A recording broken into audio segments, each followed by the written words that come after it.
Hello friends, मैं हूं मुकेश कुमार और यूट्यूब चैनल पर आपका स्वागत करता हूं। चलिए आज हम पढ़ने जा रहे हैं 12th के इंग्लिश के एक नया चैप्टर जिसका नाम है स्नेक। जिसका नाम क्या है? स्नेक। तो सबसे पहले हम जानते हैं कविता को जानने से पहले कि आखिर ने स्नेक के लेखक है कौन? D.H. लॉरेंस, जिनका पूरा नाम है डेविड हर्बर्ट लॉरेंस। फिर से नाम को दोहराइए, David Herbert Lawrence. David Herbert Lawrence यानी कहेंगे स्नेक के लेखक कौन है? तो D.H. लॉरेंस। D.H. लॉरेंस। तो जानते हैं D.H. लॉरेंस ने स्नेक जो कविता है, पोयम है, क्यों लिखे? तो एक बार की बात है, D.H. लॉरेंस के आंगन में एक नाद था और जून के महीने थी। तो नाद में पानी भरा हुआ था और किसी कारणवश वह छत पर से नाद के पास आए और नाद के समीप एक पेड़ था। तो जब लेखक नाद के पास आए घड़ा लेकर, लेकिन उनको आने से पहले एक वहाँ पर सांप आया हुआ था। वह किस तरह से आया, उन्हें उसे देखने के बाद क्या महसूस हुआ, वह क्या फील किए, उस सांप के साथ क्या व्यवहार किए, वह सांप किस रूप में वह देखे, इसी पर आधारित है।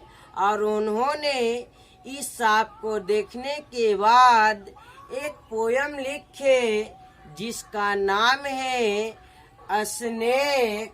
यानी हम बोलेंगे कि स्नेक के कवि कौन है? तो D.H. लॉरेंस। इनका पूरा नाम क्या है? David Herbert Lawrence. David Herbert Lawrence. अब जानते हैं इनका इंट्रोडक्शन, यानी D.H. लॉरेंस का इंट्रोडक्शन लिखते जाइएगा। देखिएगा, कह रहा है he was a British poet, यानी डेविड हर्बर्ट लॉरेंस एक ब्रिटिश पोएट है।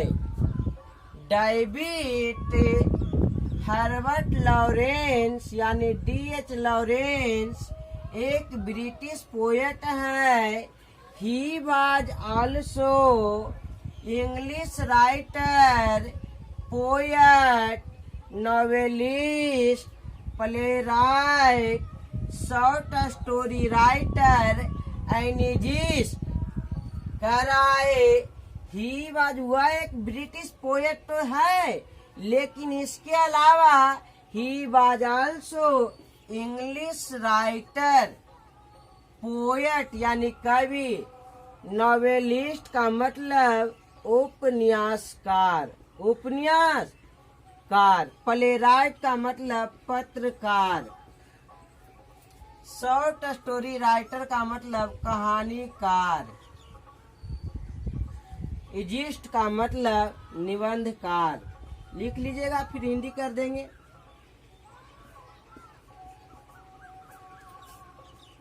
कह रहा है कि वह एक ब्रिटिश पोएट है, उसके अलावे वे इंग्लिश राइटर है, यानी अंग्रेजी लिखने वाले कवि, लेखक भी है, उपन्यासकार यानी नॉवेलिस्ट भी है, प्लेराइट पत्रकार भी है, शॉर्ट स्टोरी राइटर कहानीकार भी है, एंड इजिस्ट निबंधकार भी है।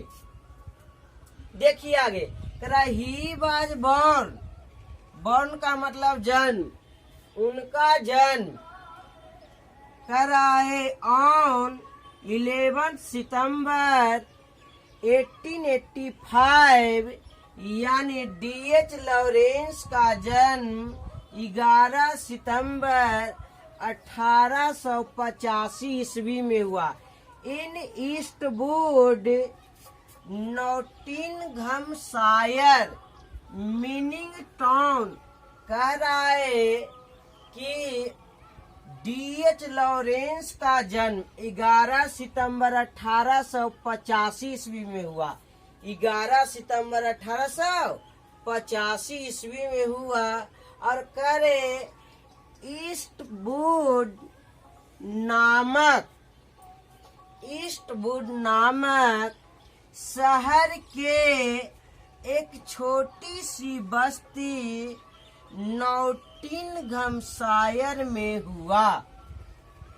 कह रहे उसके बाद he died on 2 March 1930 in veins France from tuberculosis.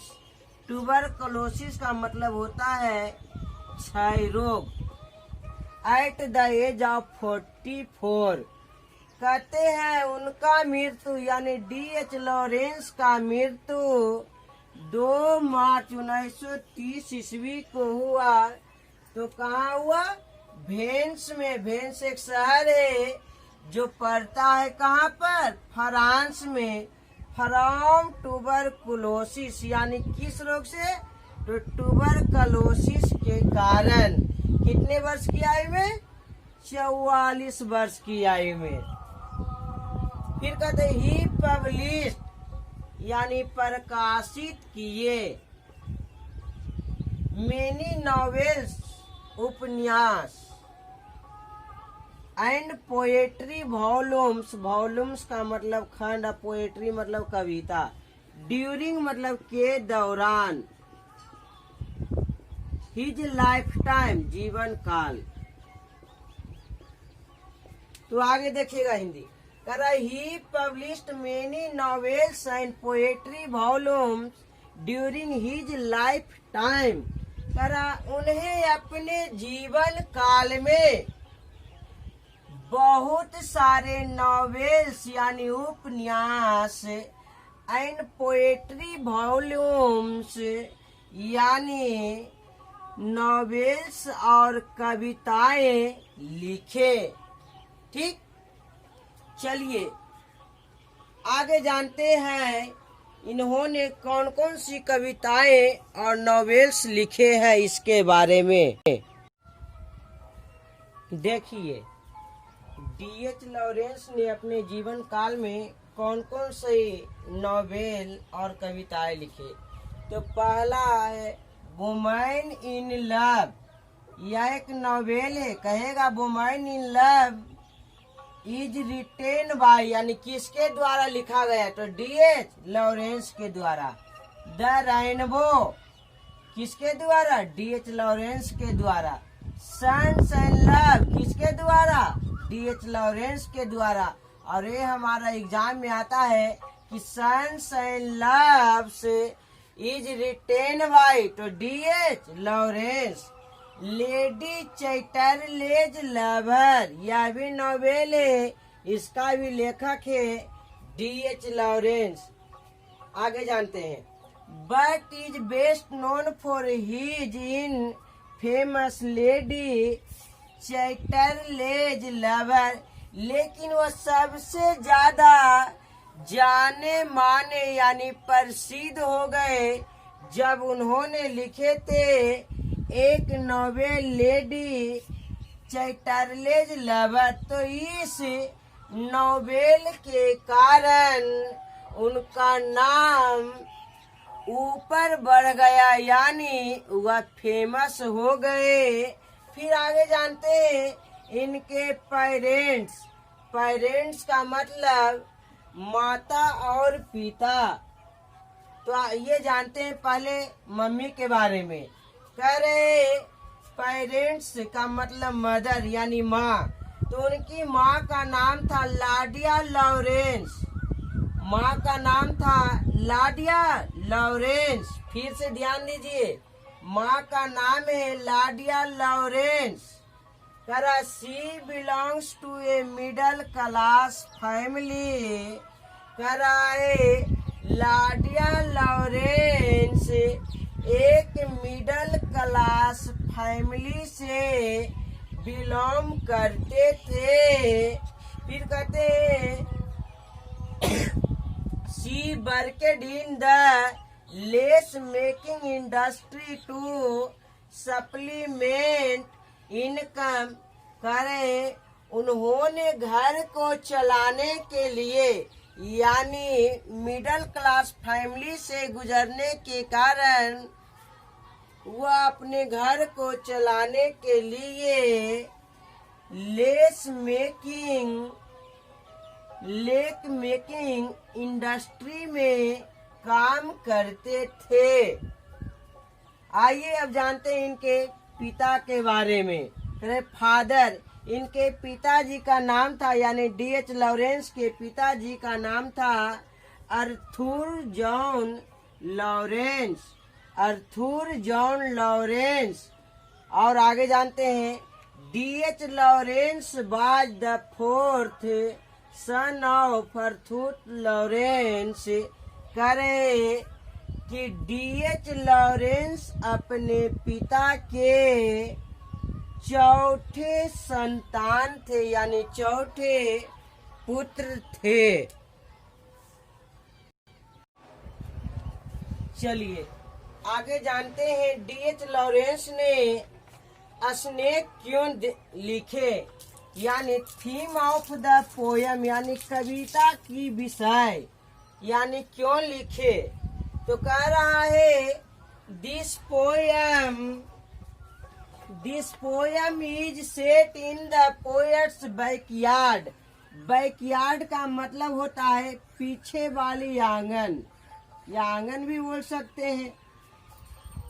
Where there is a water trough यानी पानी की नाद यानी नाद भी बोल सकते हैं।